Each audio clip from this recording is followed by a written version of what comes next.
Very good evening. Welcome to the debate. తెలంగాణలో 10 మంది బీఆర్ఎస్లో గెలిచిన ఎమ్మెల్యేలు కాంగ్రెస్ పార్టీలో చేరిన విషయం తెలిసిందే. చేరారు అఫీషియల్గా అంటే పార్టీ సభ్యత్వాలు తీసుకున్నారా లేదా అనే దాని మీద స్పష్టత లేదు. తీసుకోలేదనేది మనకు అర్థమవుతూనే ఉంది. వాళ్ళు పార్టీ సభ్యత్వాలు తీసుకోలేదు. కానీ బీఆర్ఎస్లో గెలిచి కాంగ్రెస్ పార్టీతో అంటగాగుతూ కాంగ్రెస్ పార్టీతో స్వయంగా పార్టీ ముఖ్యమంత్రో లేకపోతే పార్టీ నాయకులు ఇతరులో లేకపోతే పార్టీ రాష్ట్ర వ్యవహారాల ఇన్ఛార్జిలో కండువాలు కప్పి వాళ్ళని హక్కును చేర్చుకోవడం, వాళ్ళు కాంగ్రెస్ పార్టీలో ట్రెజర్ బెంచ్లో అంటాం కదా, అధికార పార్టీ సభ్యులతో కలిసి కూర్చోవడం, ఒక ఎమ్మెల్యేకి అయితే ఏకంగా పద్దుల కమిటీ చైర్మన్ పదవి కూడా ఇవ్వడం చూసాం మనం. సో ఈ పరిస్థితుల్లో ఆ 10 మంది ఎమ్మెల్యేల మీద అనర్హత వేటు వేయాలని బీఆర్ఎస్ పార్టీ న్యాయ పోరాటం చేస్తూ వచ్చింది. హైకోర్టులో బీఆర్ఎస్ పార్టీ వేసిన పిటిషన్ను హైకోర్టు కొట్టేసింది. ఎందుకంటే స్పీకర్కి ఆదేశాలు ఇవ్వాలి అనే కోణంలో వాళ్ళు హైకోర్టులో వేస్తే హైకోర్టు స్పీకర్కి మేము ఆదేశాలు ఇవ్వలేమంటూ హైకోర్టు దాన్ని కొట్టేయడంతో మళ్ళీ సుప్రీంకోర్టుకు వెళ్ళారు. సుప్రీంకోర్టులో అది చాలా రోజులుగా విచారణ జరిగి ఇవాళ సుప్రీంకోర్టు చీఫ్ జస్టిస్ గవాయ్ గారి బెంచ్ దాని మీద ఆర్డర్ ఇచ్చింది. ఆర్డర్లో ఏంటంటే సరే చాలా విషయాలు విపులంగా చర్చించింది. ఎందుకంటే ఇది రాజ్యాంగానికి సంబంధించింది, యాంటీ డిఫెక్షన్ లాకు సంబంధించింది కాబట్టి దాని మీద చాలా కూలంకషమైన తీర్పు ఇచ్చినప్పటికీ యాజ్ అ హోల్ చెప్పింది ఏంటి అంటే 3 నెలల్లోగా 3 నెలలు మించకుండా గడువుదా 3 నెలల కాల పరిమితి లోపు దీని మీద డెసిషన్ తీసుకోవాలి, స్పీకర్ హ్యాస్ టు డిసైడ్ అని చాలా క్లియర్గా వాడారు. ఈ స్పీకర్ హ్యాస్ టు డిసైడ్ అనే దాని మీద ఎవరికి తోచిన భాష్యం వాళ్ళు చెప్పేసుకుంటున్నారు. కొంతమంది ఏమో సరే వీళ్ళ మీద అనర్హత వేటు పడిపోవాలనుకుని కోరుకునే వాళ్ళేమో చెప్పేసింది ఇక 3 నెలలలోపు వాళ్ళ మీద నిర్ణయం తీసుకోవాలి, అనర్హత వేటు పడిపోవాలని చెప్పిందని వాళ్ళు అంటారు. డెసిషన్ మాత్రమే తీసుకోమన్నది, అది ఏ డెసిషన్ అయినా అవ్వచ్చు, స్పీకర్ తీసుకోవచ్చు తీసుకోకపోవచ్చు అని ఇంకొకరు అంటారు. లేదు ఉప ఎన్నికలు వచ్చేస్తున్నాయి ఇక తెలంగాణలో అన్నట్టుగా కొంతమంది మాట్లాడతారు. న్యాయ పరిభాషలో అంత ఈజీ కాదు దాని యొక్క అర్థం తెలుసుకోవడం. జడ్జిమెంట్ల యొక్క అర్థం అంత ఈజీ కాదు, దాన్ని డీకోడింగ్ ఆఫ్ జడ్జిమెంట్స్ అనేది చాలా టఫ్ టాస్క్. అది న్యాయశాస్త్రంలో చాలా కీలకమైన అనుభవం ఉంటే, తర్వాత గతం తాలూకు జడ్జిమెంట్ల పైన పూర్తి గ్రిప్ ఉంటే తప్ప అది సాధ్యం కాదు. ఇది ఒక సబ్జెక్ట్. రెండో సబ్జెక్ట్ ఉప ఎన్నికలు వచ్చేస్తున్నాయి రెడీ అవ్వండి అని చెప్పి అన్ని పార్టీలు మాట్లాడుకుంటున్నాయి ఇవాళ. కొన్ని పార్టీలు అయితే ఎక్కువ ఉపలాట పడిపోతున్నట్టుగా కనబడుతోంది ఉప ఎన్నికల కోసం. సరే అది రాజకీయపరమైన ప్రతీకారం కావచ్చు, లేకపోతే మా 10 మందిని తీసుకుంటారా అనేది కావచ్చు. బీఆర్ఎస్ చాలా సీరియస్గా ఉంది ఈ విషయంలో. తొందరగా వాళ్ళ మీద వేటు పడిపోవాలి, ఆ 10 స్థానాల్లో ఉప ఎన్నికలు రావాలి, దాన్ని పెట్టుకుని మళ్ళీ ఆ 10 గెలిచి ప్రభుత్వ వ్యతిరేకతని మనం చూపించాలనే దాంట్లో బీఆర్ఎస్ కనపడుతోంది. ఎట్టి పరిస్థితులను గతంలో ఇలాగే 50 మంది దాకా చేర్చుకున్నాడు కేసీఆర్ కాబట్టి ఇది పెద్ద ఇష్యూనే కాదు అన్నట్టుగా కాంగ్రెస్ పార్టీ మాట్లాడుతోంది. మధ్యలో ఉన్న బీజేపీ ఉప ఎన్నికలు వస్తేనే మేలు, అందులో 1, 2 దక్కకపోతాయా అన్నట్టుగా చకోర పక్షిలాగా బీజేపీ ఎదురు చూస్తోంది. మోరోవర్ ఒకవేళ ఉప ఎన్నికలంటూ వస్తే ఏపీలో ఉన్న బీజేపీ, టీడీపీ, జనసేన కూటమి తెలంగాణలో అరంగేట్రం చేసే అవకాశం ఉంది అనేది కూడా ఒక ఊహాగానం. సో ఈ అంశాలు చర్చిద్దాం. ముందుగా సుప్రీంకోర్టు ఇచ్చిన ఆర్డర్ ఏమనుంది, దాన్ని ఎలా మనం అర్థం చేసుకోవాలి అనే అంశాన్ని supreme senior council Jandhyala Ravishankar గారితో మనం కొంచెం తెలుసుకునే ప్రయత్నం చేద్దాం. రవిశంకర్ గారు నమస్తే. నమస్కారం మీకు, మీ ప్రేక్షకులు కూడా. రవిశంకర్ గారు, నేను చూసింది ఏంటంటే supreme court has ordered Speaker of Telangana to decide these petitions within a period of 3 months అని ఇచ్చినట్టుగా నేను లైవ్లా దీని ప్రకారం నేను చదివాను. ఏంటి దాని మీనింగ్? టు డిసైడ్ అంటే వాళ్ళని అనర్హులుగా ప్రకటించాలనా లేదా ఏంటి? నాకు అర్థం కాల, ప్లీజ్. అంటే డెసిషన్ అనేది ఆయన తీసుకున్నా తీసుకోకపోయినా కూడా డెసిషనే నంబర్ 1. అంటే ఇప్పుడు మనం సుప్రీం కోర్టుకు వచ్చింది కూడా డెసిషన్ తీసుకోవట్లేదు, ఆయన దీని మీద జడ్జిమెంట్ ఇవ్వట్లేదు అని వస్తే సుప్రీం కోర్టు వారికి మనం చెప్పింది ఏంటంటే ఆయన తీసుకున్న ఫైనల్ డెసిషన్ మీద లిమిటెడ్ స్కోప్ ఉంటుంది కోర్టులకి. అంటే ఫైనల్ డెసిషన్ వాళ్ళని డిస్క్వాలిఫై చేయటమో చేయకపోవటమో దాని మీద చాలా తక్కువ లిమిటెడ్ స్కోప్ ఉంటుంది అని మా ఆర్గ్యుమెంట్. అయితే కోర్టు ఏమందంటే నువ్వు అసలు డెసిషనే తీసుకోకపోతే కంటిన్యూస్ గా దాని సంగతి ఏంటి, అది కూడా డెసిషన్ తీసుకోకపోవడం కూడా ఒక రకంగా డెసిషనే కదా అనే పద్ధతిలో వారు చెప్పడం జరిగింది.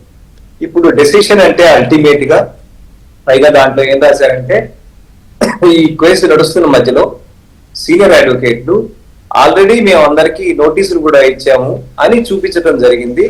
కాబట్టి నోటీసులు కూడా ఇచ్చేశారు పార్టీలకి, రెస్పాండెంట్స్ కి, అయినా కూడా డిలే అవుతున్నది అనే పద్ధతిలో ఇవాళ వారు కామెంట్ చేయడం కూడా జరిగింది. అది గతంలో కూడా కామెంట్ చేశారు. ఇప్పుడు అంటే ఏంటంటే నోటీసులు ఇచ్చేశారు, కౌంటర్లకు వాళ్ళు టైం అడిగారు అని చెప్పి ఆ రోజున సెక్రటరీ తరఫున రిప్రజెంట్ చేసే న్యాయవాది గారు కోర్టుకు తెలియచేయడం జరిగింది. దీని మీద ఎంత టైం పడుతుందో కనుక్కోమన్నారు. దాని మీద ఇది కేసు ఆర్గ్యూ చేస్తామని ఫైనల్ గా ఆర్గ్యూ చేయడం జరిగింది. ఇప్పుడు ఏంటంటే దానికి అల్టిమేట్ గా మీరు అడిగిన ప్రశ్నకి డెసిషన్ అంటే ఫైనల్ గా ఈ కేసుని ముగించటం. వారు 3 నెలల్లో ఈ కేసును ముగించాలి అని చెప్పారు. ముగించడం అనేది మళ్ళీ మనం లీగల్ పరిభాషలో కానీ నార్మల్ పరిభాషలో కానీ చేసుకుంటే ముగించడం అంటే నువ్వు అలౌ చేయటమా డిస్మిస్ చేయటమా అనేది ముగించడం. కాబట్టి ఆ డిస్క్వాలిఫికేషన్ పిటిషన్స్ ని డిస్మిస్ చేసినా ముగించడమే, అలౌ చేసినా ముగించడమే. రవి గారు ఇక్కడ నా పాయింట్ ఏంటంటే పొద్దుటి నుంచి ఇదే సస్పెన్స్ నడుస్తోంది. ఆ డెసిషన్ తీసుకోవడము ఏంటి అనేది మీరు కూడా సుప్రీంకోర్టు ప్రెమిసెస్లో మీడియాతో మాట్లాడారు, అది నేను మొత్తం విన్నాను. అక్కడ కూడా నా డౌట్స్ తీరలేదు. ఎందుకంటే స్పీకర్ గారికి సుప్రీంకోర్టు ఒక ఆర్డర్ ఇచ్చింది, నువ్వు డెసిషన్ తీసుకో 3 monthsలోగా అని. డెసిషన్ తీసుకున్నా తీసుకోకపోయినా కూడా అది డెసిషన్ అవుతుంది అనేది మీరు చెప్తున్నారు, విచ్ ఈస్ ఫ్యాక్ట్. ఇప్పుడు ఆయన వారు ఫస్ట్ లో తీసుకోలేదు కాబట్టి అది ఆయన ఇన్నాళ్ళు తీసుకోకపోతే పోవటం కూడా డెసిషన్ కిందే భావించి మేము ఇంటర్ఫియర్ అవుతున్నాం అన్నారు. ఇక్కడ డెసిషన్ తీసుకోవడం అంటే ఫైనల్ గా మీకు 3 నెలల టైం ఇచ్చాము, ఈ 3 నెలల టైంలో మీరు ఫైనల్ డెసిషన్ తీసేసుకోండి అని చెప్పడం జరిగింది. అంటే ఈ మొత్తం ట్రయల్ కానీ ఆర్గ్యుమెంట్స్ కానీ ఏవైనా కానీ ఇవాటి రోజు నుంచి 3 నెలల్లో పూర్తి చేయాలి అని చెప్పడం జరిగింది. అదే పూర్తి చేయడం అంటే నాకు అంటే నాకే కాదు, ఇవాళ తెలంగాణలో మొత్తం అందరికీ ఉన్న ఒక డౌట్ ఏంటంటే పూర్తి చేయడం అంటే ఎవరైతే 10 మంది ఎమ్మెల్యేల మీద కంప్లైంట్లు ఇచ్చారో వీళ్ళు పార్టీ అధికారికంగా, ఆ కంప్లైంట్లను పరిష్కరిస్తూ ఆ 10 మందిని డిస్క్వాలిఫై చేయడమా పూర్తి చేయడం అంటే, లేకపోతే ఈ కంప్లైంట్లను తీసి పక్కన పడేయడమా?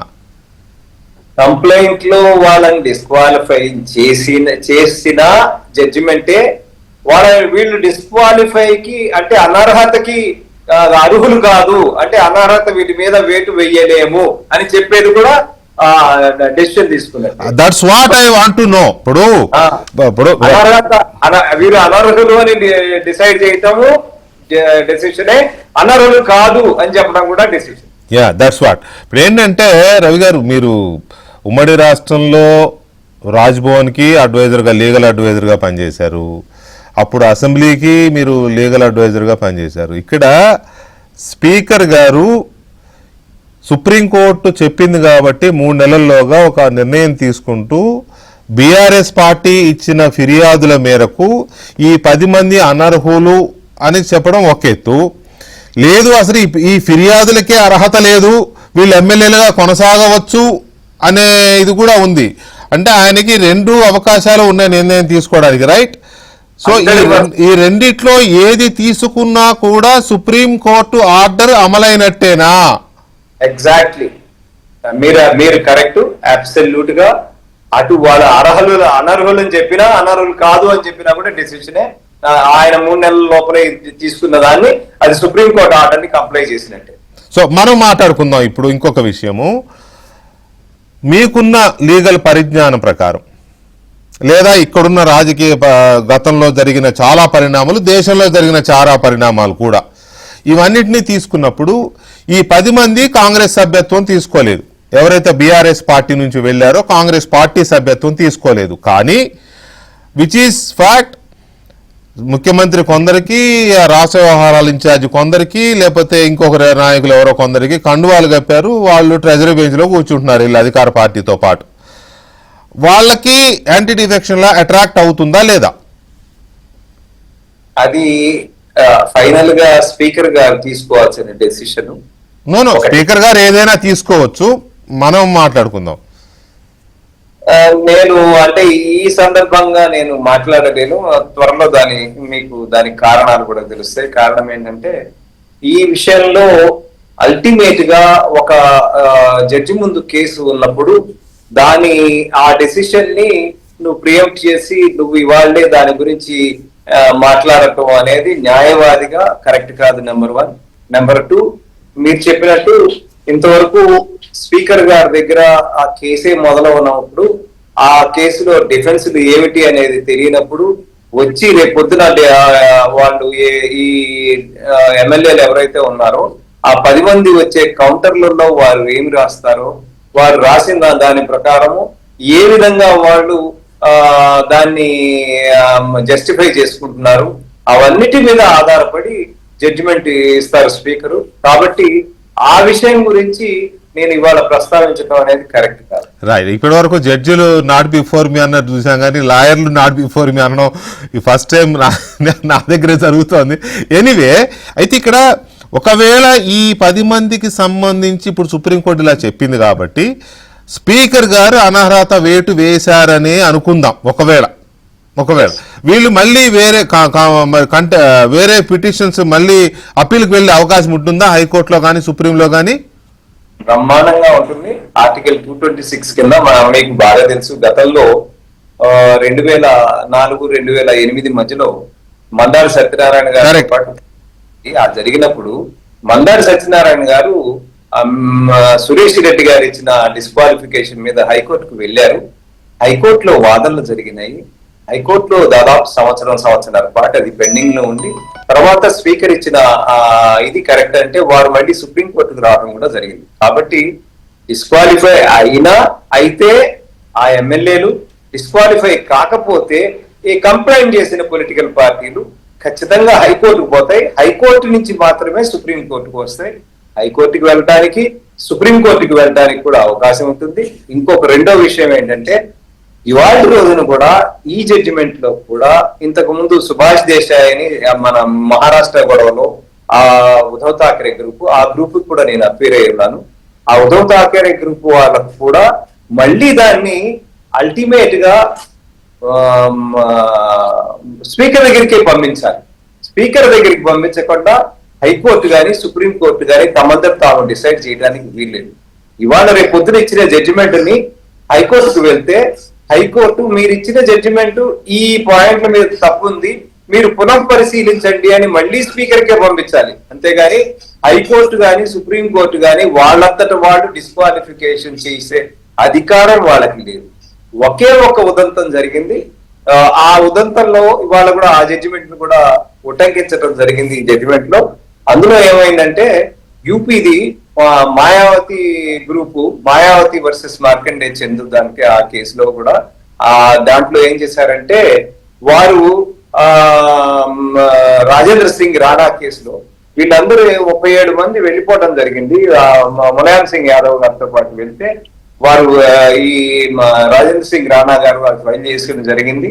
ఆ జరిగిన దాంట్లో వాళ్ళు ఏం చేశారంటే ఒకసారి స్పీకర్ కి మీరు డిసైడ్ చేయండి అని చెప్తే ఆయన డిసైడ్ చేయకుండా పక్కన పెట్టుకుని దాదాపు 4 నెలలు 3 నెలలు ఇంకా ఫైనల్ గా 5 ఏళ్ళు అయిపోతున్న టైంలో వెనక్కి వస్తే మళ్ళీ వేస్తే సుప్రీంకోర్టు ఇప్పుడు మళ్ళీ వెనక్కి పంపిస్తే ఉపయోగం లేదు అని చెప్తూ దాన్ని అక్కడే డిసైడ్ చేశారు. కానీ ఆ జడ్జిమెంట్ ని ఎవరూ పాటించలేదు.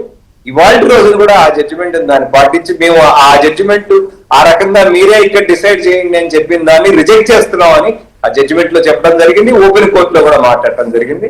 అట్లాగే మణిపూర్ మ్యాటర్ లేటెస్ట్ గా కూడా 3 జడ్జిలతో చేశారు. దాంట్లో ఎస్ఏ సంపత్ నేను ఆర్గ్యూ చేసిన సంపత్ కుమార్ వర్సెస్ కాలే యాదయ్య కేసులో సుప్రీంకోర్టు దాంట్లో ఒక 5 జడ్జిలకు రిఫర్ అయినప్పుడు కేశవ్ మేఘాచంద్ర అనే కేసులో రాస్తూ వాళ్ళు అప్పుడు కూడా రాస్తూ ఇది 5 ఏళ్ళు అయిపోయి ఆ చివరికి వచ్చింది, దాంట్లో ఆ కేసులో ఉన్నదాన్ని ఈ కేసు ఫ్యాక్ట్స్ కి సంబంధం లేదు, ఈ కేసులో ఇంకా 4 సంవత్సరాల టైం ఉంది కాబట్టి స్పీకరే డిసైడ్ చేయాలని కూడా మళ్ళీ సుప్రీంకోర్టు వెనక్కి పంపించడం జరిగింది. కాబట్టి కోర్టు కోర్టు తనంతట తానుగా డిస్క్వాలిఫికేషన్ చేయజాలదు. అది కూడా ఆర్డర్ లో చాలా క్లియర్ గానే చెప్పారు కదా. అయితే ఇప్పుడు నాకు ఈ మీతో ఈ షో ద్వారా ఒక క్లారిటీ ఏమొచ్చిందంటే 3 నెలల్లోగా స్పీకర్ గారు ఆ డెసిషన్ తీసుకోవాలి. అది వీళ్ళనైనా డిస్క్వాలిఫై చేయొచ్చు, లేదా బీఆర్ఎస్ పార్టీ ఇచ్చిన పిటిషన్లనైనా తోసిపుచ్చవచ్చు, కంప్లైంట్లనైనా తోసిపుచ్చవచ్చు. తోసిపుచ్చితే వారు అప్పీల్కి వెళ్ళొచ్చు పై కోర్ట్స్కి, డిస్క్వాలిఫై చేస్తే వీళ్ళు అప్పీల్కి వెళ్ళొచ్చు. ఇది ఇప్పుడు వచ్చిన క్లారిటీ. అయితే ఫైనల్గా ఒక మాట చెప్పండి, ఈ యాంటీ డిఫెక్షన్ లా వచ్చిన దగ్గర నుంచి కూడా దీని స్ఫూర్తికి విఘాతం కలుగుతోంది ఈ స్పీకర్లలో నిర్ణయాల వలనో వాటి వలనో. కాబట్టి స్పీకర్లే సుప్రీం అనే దాన్ని కాకుండా ఇంకేదన్నా వేరే వాళ్ళకి ఒక పవర్స్ ఇచ్చే విధంగా నిర్ణయం తీసుకోవాలని పార్లమెంటుకి సజెస్ట్ చేసినట్టుగా ఉంది వాళ్ళ ఆర్డర్లో. Is it possible? Is it needed? Venkatesh గారు, మీకు కియోటో హోనోహాన్ అంటే అది మనకి 93-94లో వచ్చిన జడ్జిమెంట్ లో దాంట్లో జవహర్లాల్ నెహ్రూ గారిది ఫస్ట్ స్పీకర్ మనకి అనంతసేన అయ్యంగార్ కంటే ముందు ఉన్న మాన్వాల్కర్ అని వారు చెప్పడం ఏంటంటే స్పీకర్ పొజిషన్ అనేది అద్భుతమైన పొజిషన్, టాప్ పొజిషన్. దీంట్లో స్పీకర్ ని మనం డౌట్ చేయడానికి వీల్లేదు, స్పీకర్ మీద మనం ఎటువంటి అభియోగాలు చేయడానికి వీల్లేదు, అతనికి ఏ విధమైన బయాసులు ఉండవు అని రాయడం జరిగింది. రెండో విషయము ఇవాళ కూడా కోర్టు మర్చిపోయింది ఏంటంటే స్పీకర్ ఒక పార్టీకి చెందినవాడు, స్పీకర్ ఒక పార్టీ ఎన్నుకుంటుంది, ఒక పార్టీ ఎమ్మెల్యేని స్పీకర్ గా ఎన్నుకుంటారు అనేది మీరు మాట్లాడుతున్నారు. కానీ సపోజ్ ఇవాళ వెంకటకృష్ణ ఒక పార్టీ తరఫున, రవిశంకర్ జంధ్యాల ఒక పార్టీ తరఫున స్పీకర్ పోస్ట్ కంటెస్ట్ చేస్తే రూలింగ్ పార్టీ స్పీకర్ కాకుండా, మెంబర్ కాకుండా అపోజిషన్ పార్టీ మెంబర్ గెలిస్తే ఆ పార్టీ మెంబరు ఈ రూలింగ్ పార్టీ మెంబర్ కాబట్టి వీళ్ళకి అన్యాయం చేస్తున్నాడు అంటారా?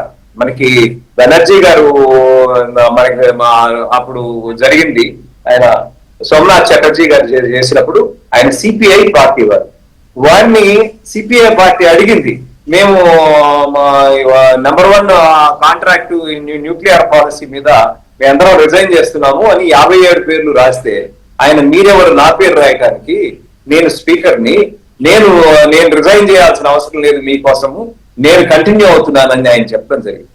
ఇక రెండో విషయం ఏంటంటే కోర్టు కూడా మర్చిపోయిన విషయం ఏంటంటే అన్ని పార్టీలు మొత్తం ఇప్పుడు టిఆర్ఎస్ చంద్రశేఖరరావు గారు, సిపిఐ, సిపిఎం, బీజేపీ అందరూ కలిసి ఒక స్పీకర్ ని అందరూ కలిసి యునానిమస్ గా ఎన్నుకున్నట్టే యునానిమస్ గా వారిని ఆ డయాస్ మీదకి తీసుకెళ్లి కూర్చోబెడతారు.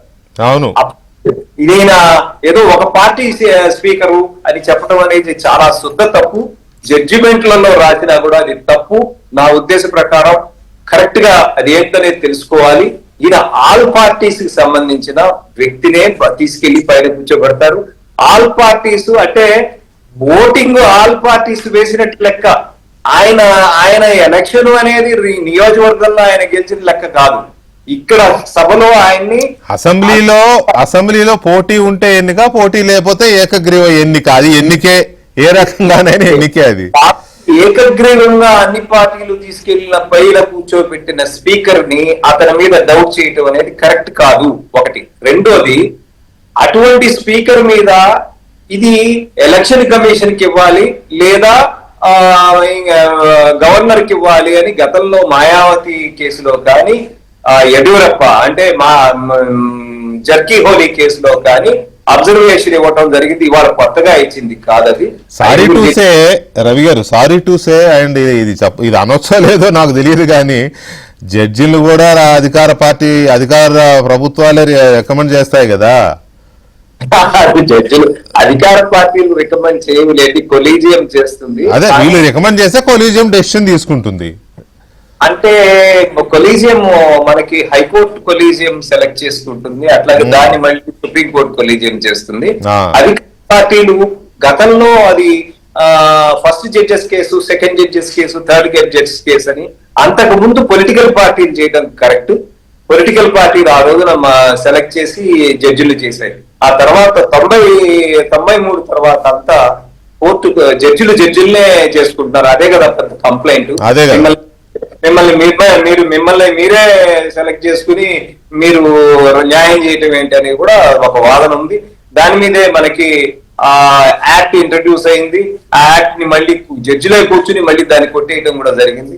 ఇవన్నీ మనం తెలియని గారి చరిత్ర.